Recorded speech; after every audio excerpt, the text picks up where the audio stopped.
jumlah mahasiswa yang sudah didapat sampai dengan kondisi sampai sore hari ini berjumlah 302 orang. 302 itu kita bagi dalam beberapa bagian. Yang pertama itu mahasiswa asli Papua yang dibiayai sumber dana otsus, itu sebanyak 190 orang mahasiswa. Yang berikut adalah mahasiswa Unipa Manokwari, itu ada 49 orang. Kemudian mahasiswa di seminari itu ada sebanyak 43 orang. Kemudian mahasiswa dengan kategori biaya khusus. Biaya khusus itu berkaitan dengan mereka yang sekolah di penerbangan dan sekolah di perhotelan dan lain-lain. Itu data kita sementara ada tiga orang. Kemudian ada mahasiswa jenjang S1 dan S2. Ya, S1 dan S2 ini gabungan. Jadi jumlahnya ada sebanyak 17 orang. Dari kategori tadi yang dibiayai otsus 190 ditambah 49 yang kuliah di Unipa, ditambah seminari sebanyak 43, kemudian studi khusus itu ada 3 orang, tambah dengan gabungan yang dibiayai dana DAO dan lain-lain itu ada 17 orang. Mungkin itu laporan secara singkat. Selanjutnya kami dengan hormat mohon izin memberikan arahan sekaligus menyerahkan bantuan dana. Terima kasih. Dinas Pendidikan dan Kebudayaan Kabupaten Kero. Selanjutnya mari kita dengar dengan seksama arahan dari Bapak Bupati Kero sekaligus penyerahan bantuan biaya studi bagi mahasiswa-mahasiswi asal Kabupaten. Shalom. Selamat sore. Sejahtera untuk kita sekalian. Yang saya hormati Bapak Kepala PLT Kepala Dinas PDNP Kabupaten Kero, juga yang saya hormati Bapak Kepala Badan Pengelola Keuangan dan Aset Daerah, Bapak Ibu ASN yang hadir, para insan pers yang hadir, dan secara khusus yang saya banggakan dan saya kasihi anak-anak mahasiswa, calon mahasiswa Kerom yang hadir pada sore hari ini. Sebagai umat beragama, sebagai orang percaya, mari kita sama-sama terus memanjatkan puji syukur pada Tuhan atas segala rahmat, kekuatan, kesehatan yang Tuhan berikan, kasih karunia dan segala berkat-berkat untuk kita sekalian. Sampai sore hari ini kita bisa berkumpul dalam suatu acara yang bertemakan penyaluran secara simbolis beasiswa bagi mahasiswa Kero. Penyaluran sore hari ini kita laksanakan secara simbolis. Artinya nanti ada perwakilan yang kita panggil untuk secara simbolis mewakili semua mahasiswa Kero bahwa beasiswa itu kita mulai salurkan. Kenapa beasiswa itu kita baru salurkan atau baru kita kucurkan dalam bulan Agustus atau akan akhir Agustus ini? Perlu diketahui bahwa program beasiswa Kero itu selama bertahun-tahun baru tahun ini kita adakan. Sejak Peter Wafil memimpin Kabupaten Kero, tidak ada pernah ada beasiswa. Yang ada adalah bantuan studi, itu ada. Beasiswa tidak pernah ada. Ini mahasiswa Kero, ingat, taruh di dalam kepala kalian. Saya tidak mau ada yang posting-posting bilang bahwa Pemda Kero tidak pernah memperhatikan mahasiswa. Baru kali ini ada program beasiswa bagi anak-anak Kero. Selama ini itu namanya bantuan studi. Ini beda. Ya, program beasiswa dan program bantuan studi itu beda. Beda atau sama? Beda. Sumbernya bantuan studi yang lalu-lalu itu dari Bansos. Program Bansos 1 miliar untuk 1 tahun bagi seluruh mahasiswa Kero. Kali ini lebih dari 1 miliar kita anggarkan, sesuai dengan jumlah dan juga jenjang dan program atau jurusan yang diambil. Dari jumlah yang tadi diberikan, disampaikan itu bisa saja bertambah. Ya, yang tadi sudah disebutkan itu bisa saja bertambah. Itu bukan jumlah yang final ya. Untuk itu adik-adik sekalian, dari jumlah mahasiswa asli Papua yang dibiayai oleh Dana Otsus itu 190 orang. Mahasiswa UNIPA dalam program, kenapa UNIPA kita pisahkan dari yang lain? Kenapa? Karena UNIPA satu-satunya universitas yang memiliki perjanjian kerja MOU dengan pemerintah Kabupaten Kerom. Uncian sampai hari ini kita belum punya MOU dan universitas lain. Jadi bagi Pemda Kerom, universitas yang telah memiliki MOU dengan Pemda Kerom itu kita perlakukan khusus. Paham ya? Itu konsekuensi dari sebuah perjanjian. Seperti Tuhan Allah itu punya perjanjian dengan bangsa Israel. Kenapa Tuhan memperlakukan bangsa Israel itu khusus? Karena ada perjanjian. Paham ya? Kalau tidak ada perjanjian, tidak ada perlakuan khusus. Kenapa 49 orang pergi ke UNIPA tes, semua lulus? Karena Bupati Kerom dan Rektor sudah punya perjanjian. Kalau biasa-biasanya 5 orang aja yang tembus kemarin. Betul ya? 49 orang berangkat ke Manokwari, yang tembus hanya 5 orang. Saya punya data. Tapi karena ada perjanjian antara Bupati Kerom dan Rektor UNIPA, maka semua yang lain diterima. Itu. Jadi universitas lain harus bilang Bapak Rektornya atau Ketua sekolahnya segera buat perjanjian dengan Pemda Kerom supaya ada sesuatu yang dikhususkan. Seperti itu. Kemudian bagi seminari dan sekolah-sekolah sejenis seperti sekolah tinggi, teologi dan lain-lain, itu pun ada perhatian. Ada 43 orang anak yang masuk ke jalur seminari. Atau juga di sini misalnya guru agama di STT ini juga kita biayai.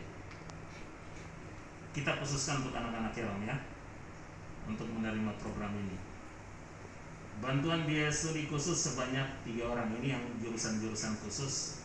Misalnya seperti ada yang di depan ini ya, sekolah penerbangan di sekolah Nurtanya ya, Nurtanya Bandung. Ini mereka-mereka yang kedokteran dan lain-lain ini kita khususkan karena itu tidak banyak jumlahnya dan itu khusus ya, mereka jurusan-jurusan khusus. Kemudian mahasiswa gabungan S1 dan S2 sebanyak 17 orang anak. Tapi juga kita akan melakukan terus verifikasi dan validasi terhadap data mahasiswa Kerom. Jadi mahasiswa yang abadi ya, ada mahasiswa abadi toh. Dia suka terlalu lama di kampus. Dia juga tidak tahu malu juga terlalu lama di kampus. Dia sudah suka terlalu lama di kampus, terus tidak tahu malu lagi, tidak tahu diri lagi. Tuntut maksudnya tidak tahu diri itu suka tuntut beasiswa. Tapi kalau kita tanya mana KHS-nya, kartu hasil studi, IPK-nya 1, tanya surat aktif kuliah, tidak ada surat aktif kuliah. Surat aktif kuliah sudah dari semester 2 tahun lalu, 4 tahun lalu. Tapi masih tetap bangga dengan mahasiswa, aktif di organisasi sana sini. Saya tidak singgung siapa-siapa ya.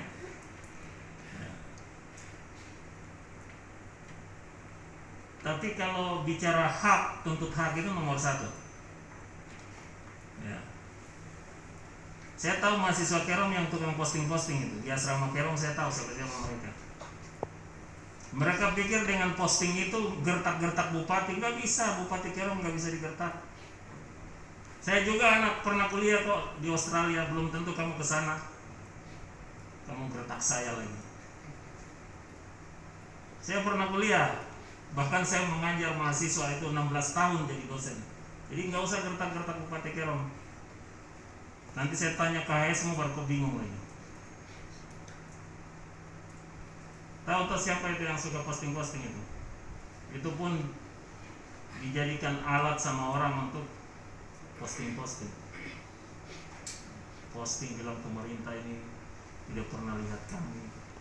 Bupati siapa yang datang berulang-ulang di rumah di asrama kalian? Datang bawa Obama ulang-ulang, saya ini sudah. Itu tandanya orang tidak tahu mengucap syukur. Dan jalan ke surga tutup buat dia. Tidak ada itu. Itu dia akan kesasar begitu terus. Toh? Betul? Iya, saya wakil Allah, makanya saya bilang itu jalan tertutup buat dia.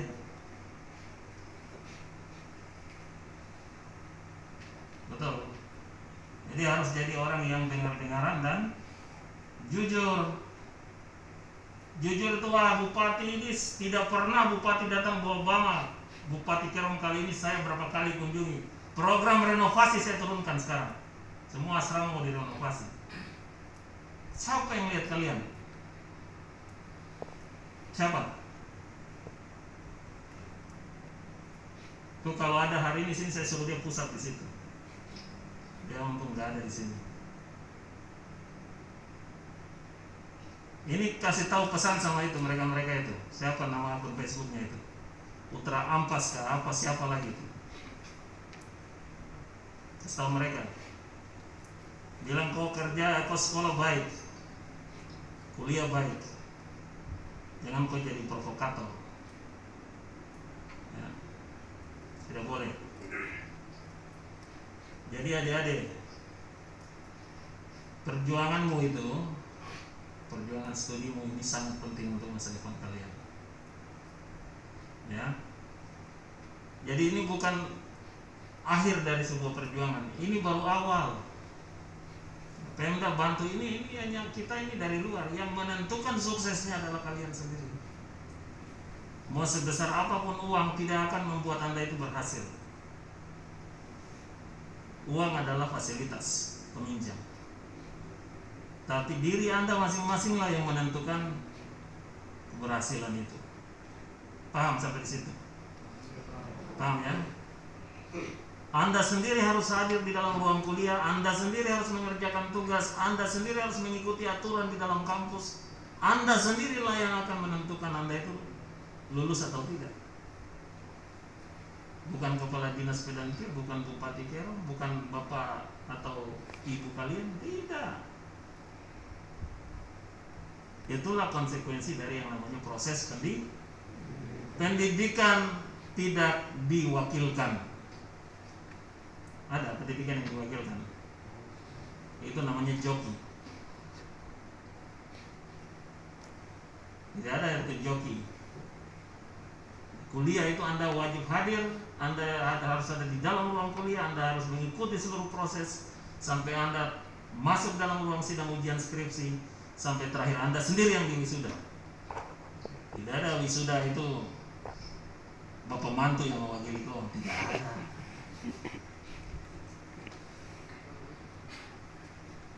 Iya kan? Itu artinya semua proses ini Anda sendiri yang hadir. Artinya apa?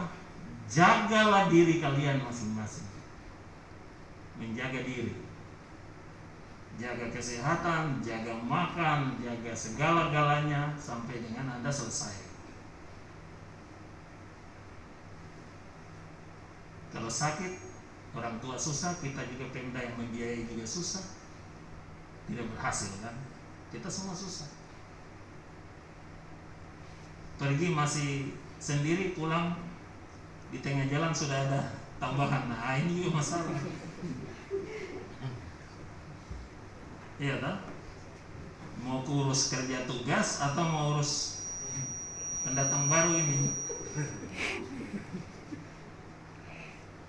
Ini jangan senyum-senyum. Kalian nanti masuk ke kampus itu mata kalian akan terbuka. Sekarang mulai setengah terbuka. Ya. Nanti sudah di kampus mata yang tadinya kurang menyala itu dia menyala betul ya.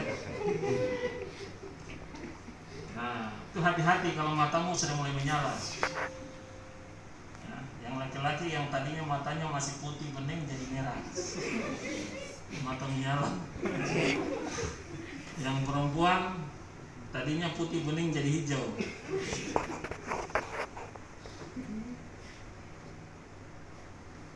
Nggak usah dengar orang bore-bore di kampus itu, nggak usah dengar. Pikir itu saya harus pulang bawa ijazah dan bangun saya punya negeri. Tidak usah lagi ikut miras, ganja. Di kampus di mana-mana ada barang-barang itu. Ada kelompok-kelompok itu yang supply, yang mengedarkan itu ada.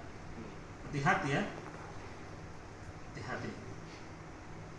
Jangan pikir itu ganja hanya ada di Kerong, di Waris, di hutan-hutan sana. Tidak, ganja juga ada di kampus. Miras juga ada di kampus. Dan bahaya-bahaya yang lain. Semua ada di situ.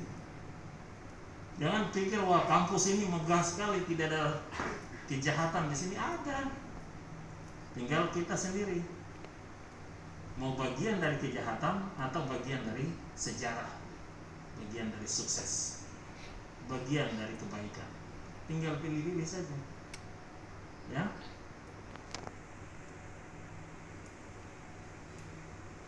Ada hal yang penting selain Anda berhasil.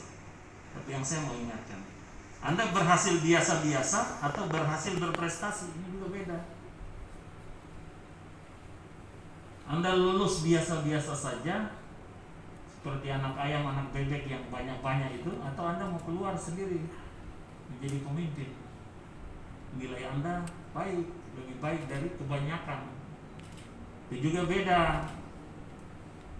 Berhasil biasa-biasa dengan berhasil yang sedikit unggul itu beda ya. Paham ya? Misalnya IP di atas 3, 3,20, 3,3. Itu sudah beda lagi itu.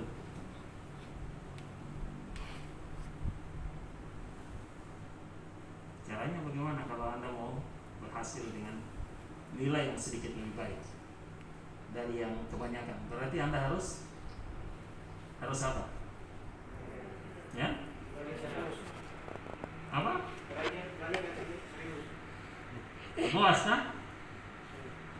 Jadi saya kenal kacamata jengkinya di belakang.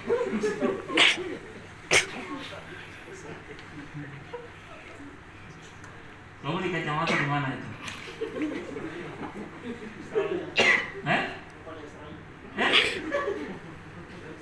Kau pernah ke Australia? Jangan ikut saya. Berat.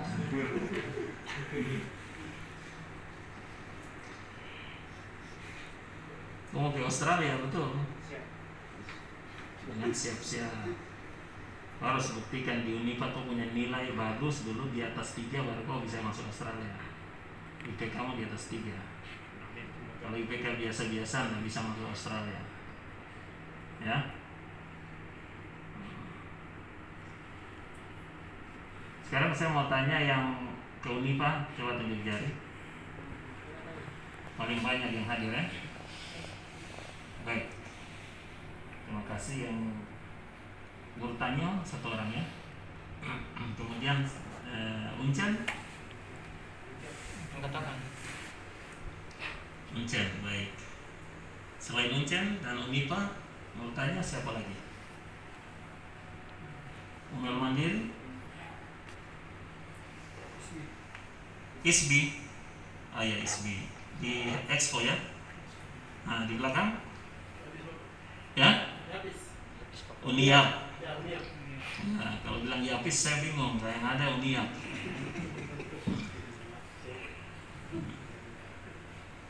Oke, jadi sudah berapa kampus ya? Nah, jadi kalian punya data-data ini harus lengkap ke dinas ya, datanya harus lengkap. Dan setiap semester kita akan pantau hasil kalian. Jadi kalau Anda semester 1, semester 2, semester 3, kita evaluasi di semester 3. Anda bisa kita lanjutkan beasiswa atau kita bilang cari jalan sendiri.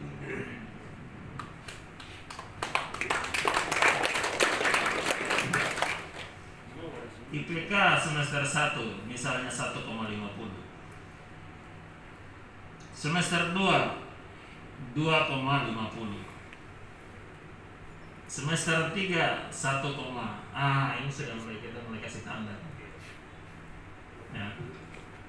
Di semester 3 kita sudah evaluasi lagi.